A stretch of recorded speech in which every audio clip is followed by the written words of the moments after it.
Assalamualaikum warahmatullahi wabarakatuh. Perkenalkan, nama saya Fentia Rohimah dari kelompok KKN KLB 46 Kelurahan Megarejo. Program kerja saya adalah membuat edukasi bagaimana cara meningkatkan minat baca anak. Selama pandemi COVID-19 ini, seluruh aktivitas fisik yang biasanya dilakukan di luar rumah sekarang dapat dilakukan di rumah masing-masing. Sehingga para orang tua memiliki lebih banyak waktu luang bersama anak-anaknya.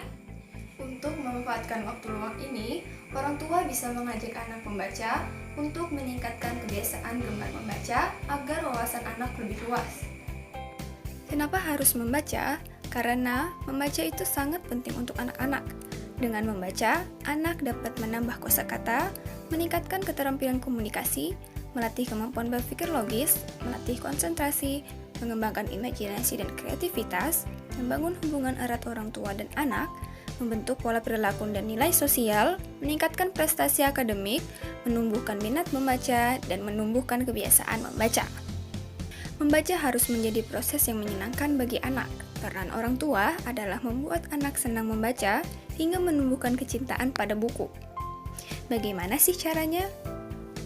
Berikut ini adalah langkah-langkah yang dapat orang tua lakukan agar anak gemar membaca. Yang pertama, berikanlah contoh perilaku gemar membaca kepada anak. Misalnya, dengan menunjukkan kepadanya bahwa kita sebagai orang tuanya memiliki kesenangan membaca. Karena anak akan meniru apa yang dilakukan oleh orang tuanya.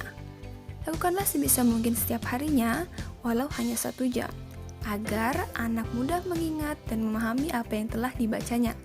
Yang kedua, lakukanlah aktivitas membaca di mana saja, baik di dalam rumah maupun di luar, dan ciptakanlah suasana membaca senyaman mungkin. Yang ketiga, berikan anak kesempatan untuk memilih buku yang disukainya. Hal ini akan membantu anak untuk lebih tertarik pada buku bacaan. Alangkah lebih baik jika membuat perpustakaan mini di dalam rumah untuk semakin menumbuhkan minat baca anak. Yang keempat, anak-anak biasanya lebih terpancing dengan gambar dan warna yang menarik. Maka sebelum memilih buku yang akan dibaca, diskusikanlah bersama anak mengenai isi buku tersebut dengan terlebih dahulu membahas apa yang bisa terlihat dari sampul depan buku. Yang kelima, membacakan dongeng dengan menggunakan intonasi suara yang berbeda di setiap karakternya. Sesekali lakukan hal ini untuk menambah ketertarikan anak saat membaca buku. Pastikan orang tua tidak membacanya terlalu cepat agar mereka bisa memahami isi cerita tersebut. Yang keenam, tunjukkan gambar-gambar menarik ketika membacakan buku.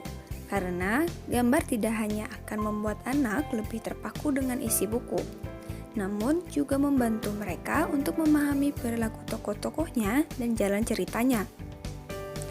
Yang ketujuh, setelah membacakan buku, sampaikanlah pesan moral dan berikan penekanan kata-kata yang penting yang bisa bermanfaat untuk anak. Yang kedelapan, cobalah menghubungkan kisah yang menarik di dalam buku dengan realita dalam kehidupan. Berikan contoh bagaimana anak harus bertindak ketika menghadapi sesuatu berdasarkan apa yang dilakukan tokoh dalam cerita. Yang kesembilan, pancinglah sikap kritis anak terhadap isi buku dengan memberikan beberapa pertanyaan yang terkait dengan isi buku tersebut. Seperti, cerita mana yang kamu suka? Atau, cerita mana yang tidak kamu suka? Atau, apa yang kamu pelajari dari cerita ini? Yang terakhir, manfaatkan gadget. Gadget bisa menjadi ancaman dan bisa juga menjadi penolong, tergantung kita yang memanfaatkannya. Untuk meningkatkan minat baca anak, bisa menggunakan gadget, caranya dengan melihatkan video-video yang mengajak anak untuk membaca. Kalau tidak dalam bentuk video, bisa juga dalam bentuk gambar atau aplikasi yang di dalamnya terdapat cerita dongeng. Tapi, orang tua juga harus bijak. Jangan sampai anak menjadi kecanduan gadget.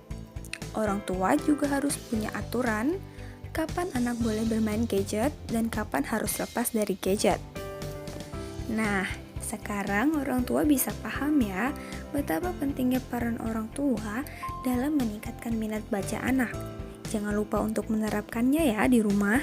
Semoga video ini bermanfaat. Terima kasih sudah menonton. Assalamualaikum warahmatullahi wabarakatuh.